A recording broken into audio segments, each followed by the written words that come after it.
নদী, পাহাড়, অরণ্য আর লেক যে কোনো প্রকৃতিপ্রেমীর কাছে পছন্দের জায়গা। আর এরকম একটি স্থানে যদি আপনি একদিনের ছুটি কাটাতে চান তাহলে চলে আসুন ঘাটশিলা। ইস্পাত এক্সপ্রেসের maximum speed 130 kilometre per hour. একদিনে ঘাটশিলাকে ঘুরে দেখতে হলে আপনাদের সকাল সকাল বাড়ি থেকে বেরিয়ে পড়তে হবে। হাওড়া স্টেশন থেকে সকালবেলায় দুটি ট্রেন ঘাটশিলার উদ্দেশ্যে যায়। 12021 হাওড়া বরবিল জনশতাব্দী এক্সপ্রেস এবং 22861 ইস্পাত এক্সপ্রেস।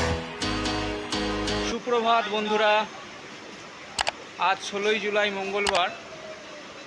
আজকে আমি যাচ্ছি পাহাড়, নদী, অরণ্য ঘেরা দেশ ঘাটশিলায়। এখন ব্যান্ডেল স্টেশনে আছি। ব্যান্ডেল স্টেশন থেকে এখন যাব হাওড়ায়। হাওড়া থেকে আমি ঘাটশিলার উদ্দেশ্যে ট্রেন ধরব। চলুন তাহলে আজকের আমার সঙ্গে সফরে। ঘাটশিলায় যাওয়ার জন্য আমাকে খুব ভোরবেলায় রওনা দিতে হয়েছিল বাড়ি থেকে। 5টা 10-এর ব্যান্ডেল লোকাল ধরেছি। 5টা 10-এর ব্যান্ডেল লোকালে এখন আছি। ট্রেন ব্যান্ডেল থেকে ছেড়ে দেওয়ার পরে এখন চুঁচড়োতে এসছে। তো হাওড়া থেকে দুখানা ট্রেন যায় ঘাটশিলা যাওয়ার। এক হচ্ছে 12021 হাওড়া বরবিল জনশতাব্দী এক্সপ্রেস, আর ইস্পাত এক্সপ্রেস। হাওড়া বরবিল জনশতাব্দী এক্সপ্রেসের টাইম হচ্ছে সকালবেলায় 6টা 20-তে, আর ইস্পাত এক্সপ্রেস ছাড়ে 6টা 35-এ। আজকে ট্রেনের অ্যাপ চেক করলাম, দেখলাম হাওড়া বরবিল জনশতাব্দী এক্সপ্রেস লেটে চলছে তার শিডিউল টাইমের থেকে। 6টা 35-এর বদলে 6টা 20-এর বদলে 7টা 50-এ ছাড়বে।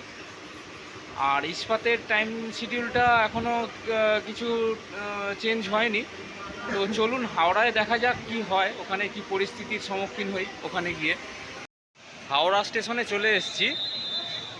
22 নম্বর প্ল্যাটফর্ম থেকে ইস্পাত এক্সপ্রেস এক্ষুনি ছাড়বে 6টা 35-এ। এই ইস্পাত এক্সপ্রেস ধরে ঘাটশিলার উদ্দেশ্যে এখন রওনা দেবো। চলুন তাহলে। নির্ধারিত সময়ের থেকে প্রায় 10 মিনিট লেটে ইস্পাত এক্সপ্রেস হাওড়া থেকে ছাড়লো। তো এখন ট্রেন হাওড়া থেকে ছাড়ার পরে এরপরে গিয়ে থামবে খড়গপুর স্টেশনে। হাওড়া থেকে ঘাটশিলায় যাওয়ার জন্য আমি সেকেন্ড ক্লাসের টিকিট কেটেছিলাম। ভাড়া পড়েছিল 100 টাকা। এই ইস্পাত এক্সপ্রেসে সেকেন্ড সিটিংয়ের ফেয়ার 115 টাকা, চেয়ার কারের ভাড়া 405 এবং থার্ড এসির ভাড়া 555। ইস্পাত এক্সপ্রেসে টয়লেটের সামনে এরকম একটা বেসিন, একটা বড় মিরর চোখে পড়ল। এদিকেই টয়লেট আছে। ইন্ডিয়ান স্টাইল টয়লেট ইস্পাত এক্সপ্রেসে মোটামুটি পরিষ্কার পরিচ্ছন্ন। হাওড়া থেকে ঘাটশিলার দূরত্ব প্রায় 212 কিলোমিটার। ইস্পাত এক্সপ্রেস এই 212 কিলোমিটারের মধ্যে 3টে হল্ট স্টেশন ক্রস করবে: খড়গপুর, তারপর ঝাড়গ্রাম, তারপরে চাকুলিয়া। আর হাওড়া থেকে ঘাটশিলার মধ্যে প্রায় 49টা ইন্টারমিডিয়েট স্টেশন আছে। ট্রেনের মধ্যেই সকালের ব্রেকফাস্টটা করে নেব বলে ঠিক করলাম। এখান থেকে আমি সংগ্রহ করলাম পনির কাটলেট। পনির কাটলেট আমার নিয়েছিল 50 টাকা প্লেট। এই দেখুন পনির কাটলেট দিল, সঙ্গে একটা সসের প্যাকেটও দিয়েছে। ইস্পাত এক্সপ্রেসের maximum speed 130 kilometre per hour এবং average speed 57 kilometre per hour. Ispat এক্সপ্রেসের সমস্ত কোচগুলো LHB মডেলের। ভারতীয় রেল বর্তমানে বেশিরভাগ সুপারফাস্ট ট্রেনগুলোকে LHB কোচে পরিণত করছে। রূপনারায়ণ নদী এখন ক্রস করছি। রূপনারায়ণ নদীর এক প্রান্তে হাওড়া জেলা আর অন্য প্রান্তে মেদিনীপুর জেলা। ওপারেই কোলাঘাট স্টেশন।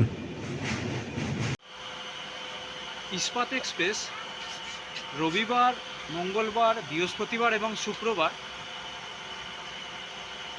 কাটাবাঞ্জি স্টেশন অবধি যায় এবং অন্যান্য 3 দিন এই ট্রেনটি তিতলাঘাট জংশন অবধি যায়। ইস্পাত এক্সপ্রেস নির্ধারিত সময়ের থেকে প্রায় 15 মিনিট লেটে খড়গপুর স্টেশনে ঢুকছে। এখানে ট্রেনের স্টপেজ টাইম মাত্র 2 মিনিট।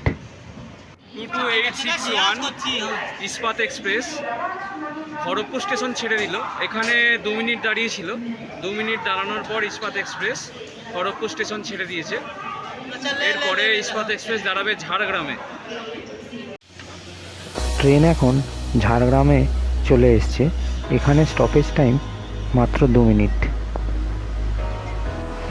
ঝাড়গ্রাম ছাড়ার পর ট্রেন এবার থামবে চাকুলিয়া স্টেশনে। দূরে কালো মেঘের ঘনঘটা শুরু হয়ে গেছে, মনে হয় আজ বৃষ্টি হবে। চাকুলিয়া স্টেশনে ইস্পাত এক্সপ্রেস 2 মিনিট দাঁড়ানোর পর ছেড়ে দিয়েছে। এখন ইস্পাত এক্সপ্রেস প্রায় আধ ঘন্টা লেটে চলছে। এর পরবর্তী স্টেশনই হলো ঘাটশিলা।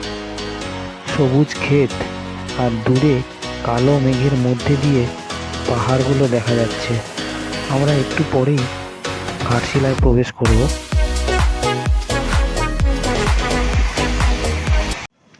এক্ষুনি ঘাটশিলা স্টেশনে নামলাম। ইস্পাত এক্সপ্রেস প্রায় আধ ঘন্টা লেট ছিল। ঘাটশিলা স্টেশনে নেমে এবার আমরা এখান থেকে বাইরে যাব, দেখব স্টেশনের বাইরে সাইট সিনিংয়ের জন্য কি ব্যবস্থা আছে এখানে। চলুন তাহলে আমার সাথে স্টেশনের বাইরে। ইস্পাত এক্সপ্রেসের ঘাটশিলায় পৌঁছানোর সময় ছিল সকাল 9:26 মিনিটে, কিন্তু ট্রেনটি এখানে এসে পৌঁছেছে সকাল 10টার সময়। ঘাটশিলার সাইট সিনিং করার জন্য অটো এখান থেকেই পাওয়া যায়। এখানে সরকারি রেট টানানো আছে। এখানে চার্ট দেখে আপনারা কোন কোন জায়গায় সাইট সিনিং করবেন সেটা ঠিক করে নিতে পারেন। এরপরে সাইট সিনিংয়ের জন্য নতুন ব্লগ আমি দেব। সেই ব্লগে ঘাটশিলার সাইট সিনিংয়ের সমস্ত কিছু আপলোড করে দেবো আমি। সেই ভিডিওটা অবশ্যই দেখে নেবেন। পরবর্তী নেক্সট ভিডিওয়ে আপনাদের সঙ্গে খুব শীঘ্রই দেখা হচ্ছে। আপনারা সবাই ভালো থাকবেন, সুস্থ থাকবেন।